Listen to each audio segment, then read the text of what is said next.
Olen Tuomo Pentikäinen, suomalaisen BeSafe-osakeyhtiön toimitusjohtaja. Kerron teille erästä asiakkaastamme, koska uskon, että heidän kokemuksensa ovat teillekin kiinnostavia.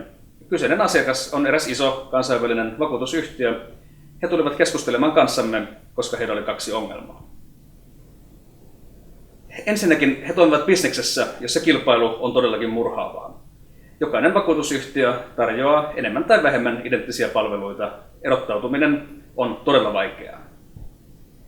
He olivat jo pitkään hakeneet jotain fyysistä tuotetta, joka tukisi heidän yritysviestiänsä, olisi laadukas, olisi helppo ja kiva käyttää ja jota asiakkaat aidosti käyttäisivät päivittäin. Heidän toinen ongelmansa oli ehkä vähän yllättävä, mutta se taitaa itse asiassa olla yleisempi kuin yleensä luullaakaan. Heidän kaikki asiakaskohtaamisensa olivat negatiivisia.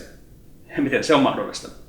No, varsinkin asiakassuhteen alussa asiakas saa yhtiöltä pelkästään laskuja, ja jos jotain oikeasti tapahtuu, on sekin lähtökohtaisesti negatiivista. Yhtiö yksinkertaisesti halusi lisää positiivisia asiakaskohtaamisia.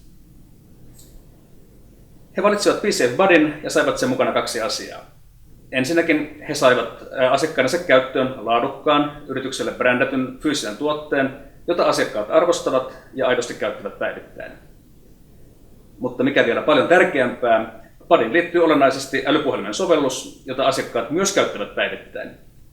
Tämä sovellus voidaan rakentaa teidän yritysimakonne mukaiseksi, ja mikä kaikkein parasta, sovellus tarjoaa suoran kommunikaatiokanavan teidän ja asiakkaidenne välillä. Ole hyvä ja surffaa sivuillamme ja tutustu BeSafe Budiin. Klikkaamalla Osta testipaketti saat edullisen 10 budia sisältävän yrityspaketin, ja täyttämällä oheisen yhteydenottolomakkeen myyntipäällikkömme ottaa sinun yhteyttä ja voitte keskustella tarkemmin teidän tarpeistanne ja meidän ratkaisusta.